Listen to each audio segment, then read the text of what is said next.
There's a quiet kind of happiness that lives behind closed doors. Some people feel it the moment they return home. That subtle exhale, that release of tension that says, "You can stop pretending now." For them, home isn't just a building.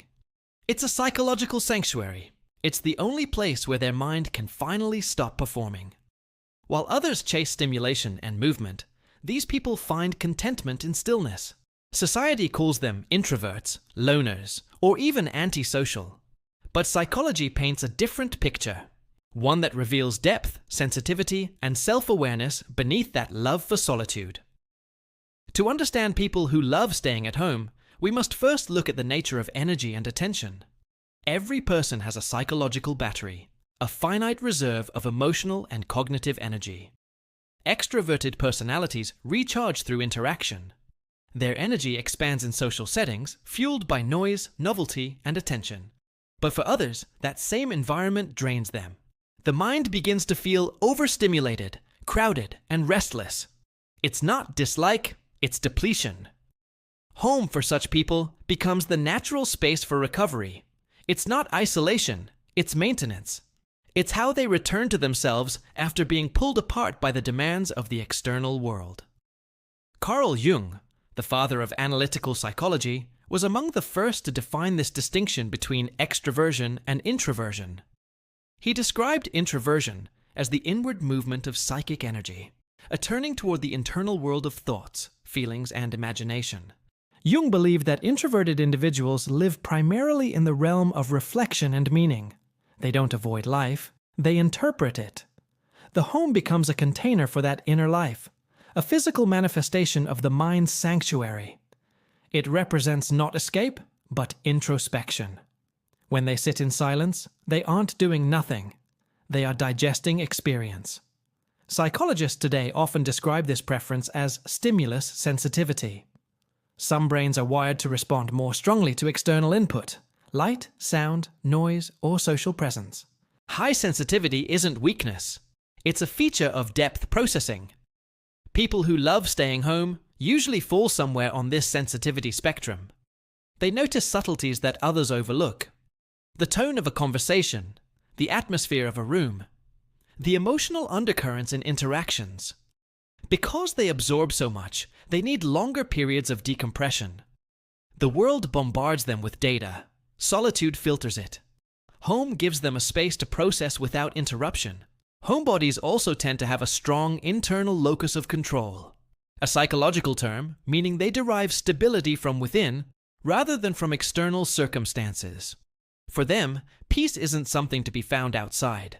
It's something to be maintained inside. Staying at home gives them predictability, a structure that keeps anxiety low and emotional balance high. In a world that constantly changes, home offers something rare: continuity. The same books, the same mug, the same view.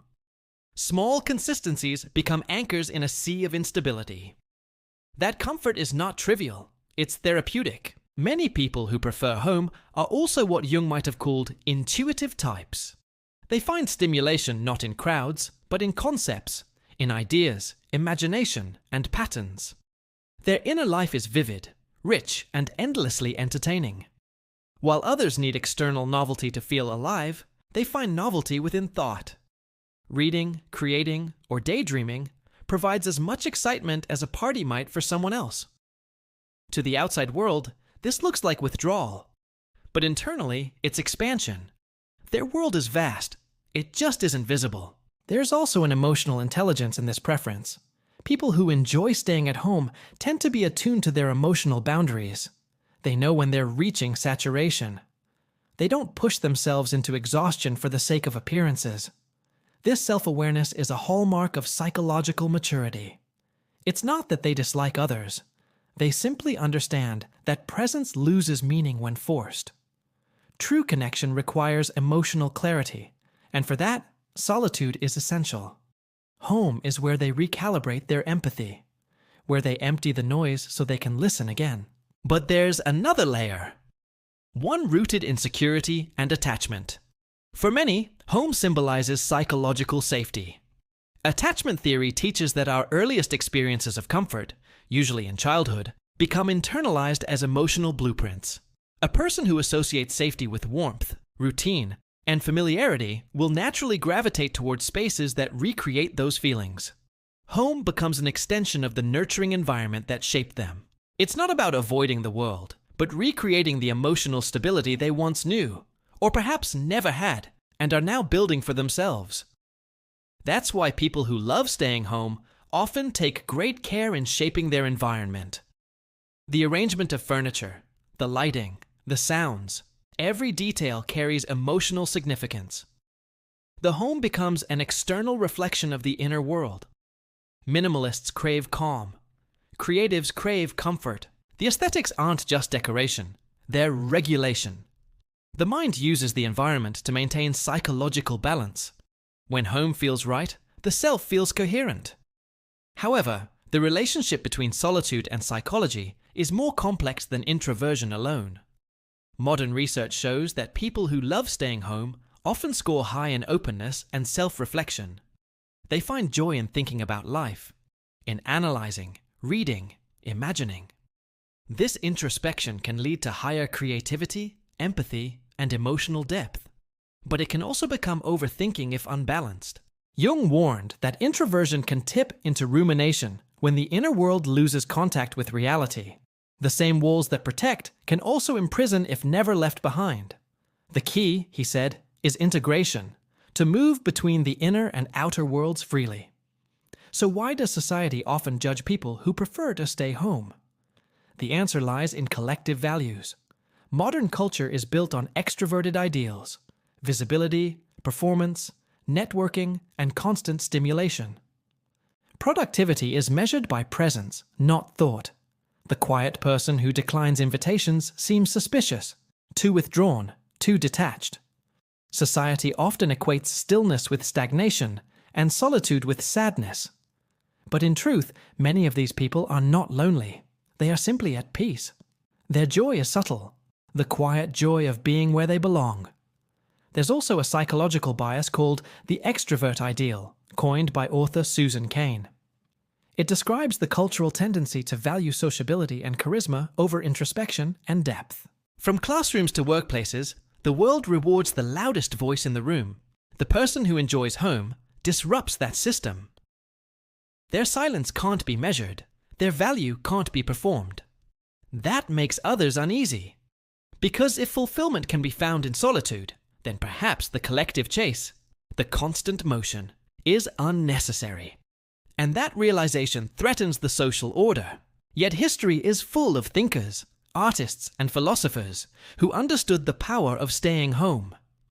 Jung himself wrote most of his work in solitude, often in his lakeside retreat in Bollingen, where he said the unconscious could finally speak. Nietzsche, Thoreau, Emily Dickinson, and countless others found creativity not in chaos, but in stillness. For them, home wasn't confinement, it was cultivation. The quiet gave them access to ideas that noise could never reach.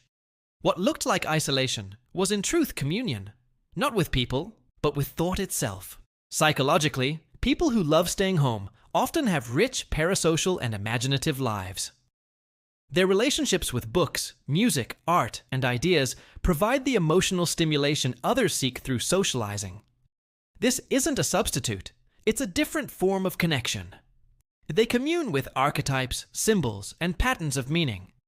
Jung called this active imagination, engaging with the unconscious through symbols, dreams, and inner dialogues. In that private theater, the psyche plays out its dramas safely, creatively, and meaningfully. Home becomes the stage for inner work. Another aspect is emotional regulation. The homebody often has a strong awareness of how environment shapes emotion.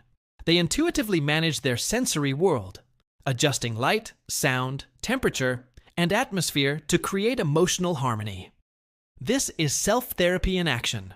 Modern psychology calls it environmental design for mental health. The ability to create an emotionally supportive environment is a form of emotional intelligence that goes unnoticed because it's quiet, invisible, and deeply personal. People who love staying home are often skilled at solitude because they've learned to befriend themselves. They've developed what psychologists call self-companionship. the ability to find comfort in one's own company. This is not the same as isolation. Isolation is absence. Solitude is presence. Presence with oneself. In solitude, thoughts deepen, sensations sharpen, and time slows down. The mind becomes a listener rather than a broadcaster. This internal dialogue, though silent, is the foundation of self-understanding. And from that understanding grows emotional strength. Still, it's important to note that not everyone who prefers home is content. For some, staying in is a symptom, not a choice, the result of anxiety, trauma, or social fatigue. Avoidance can masquerade as peace. Jung described this as the neurotic withdrawal, when retreat becomes defense rather than introspection. The difference lies in emotion. When staying home feels calming, expansive, and creative, it's healthy solitude. When it feels fearful, heavy, or guilt-ridden, it's avoidance. Awareness is what transforms solitude into self-care instead of self-isolation. For those who truly love home, it often represents the alignment of their inner and outer worlds. Their physical environment mirrors their psychological state, order, simplicity, and peace. They don't crave escape because they've already found belonging. This is a rare achievement in modern life, where constant distraction pulls people away from themselves. Staying home allows reconnection with the natural rhythms of thought and emotion, the slow, cyclical patterns that the external world ignores. At its deepest level, the love for home is spiritual. Jung believed the human psyche contains an archetype he called the self, the totality of the conscious and unconscious mind. The self seeks wholeness, balance, and integration. For some, the journey towards that self happens through adventure and exploration. For others, it happens through introspection and inner space. The home becomes a symbolic temple, a place where the individual can listen to that quiet inner voice that the world drowns out. The love for home, then, is the love for the self, the part of us that simply wants to be. Society often romanticizes wanderers, travelers, and adventurers, but it forgets that not all journeys are geographical. Some are internal. Some require stillness, not motion. The person who loves staying home is not standing still. They are moving inward, exploring landscapes of thought, feeling, and imagination that are just as vast as any physical world. Their comfort in solitude is not laziness, it's literacy, emotional literacy. They know the language of their own mind, and maybe that's what truly unsettles others. In a world addicted to distraction, the one who sits comfortably in silence becomes a mirror. They remind everyone of what they've been running from, their own thoughts. The homebody becomes a living contradiction to society's message that fulfillment is out there, in movement, achievement, or connection. They prove that fulfillment can also live quietly, within reach, behind a closed door, beside a familiar lamp, within a single peaceful evening. The love for home also reflects a deep sense of autonomy. People who enjoy solitude often resist manipulation because they aren't afraid of being alone. They don't need constant affirmation. That independence makes them harder to control, whether by social pressure, consumer culture, or emotional dependence. Jung would call this psychological individuation, becoming one's own authority. When your peace depends on yourself rather than approval, you've achieved something rare. That serenity often looks like rebellion. But this love of solitude doesn't mean these people never crave connection. In fact, their relationships are often deeper, more intentional, and more meaningful. They prefer fewer interactions, but richer ones. They approach people as experiences, not distractions. Home gives them time to filter, to discern who aligns with their values and who drains them. This selectivity isn't coldness, it's self-respect. It ensures that their social energy is spent where it nourishes rather than depletes. As the world grows louder, faster, and more digital, the psychological importance of home becomes even greater. The pandemic reminded humanity of this truth, that home is both a refuge and a reflection. People rediscovered cooking, reading, resting, the small rituals that modern life had replaced with urgency.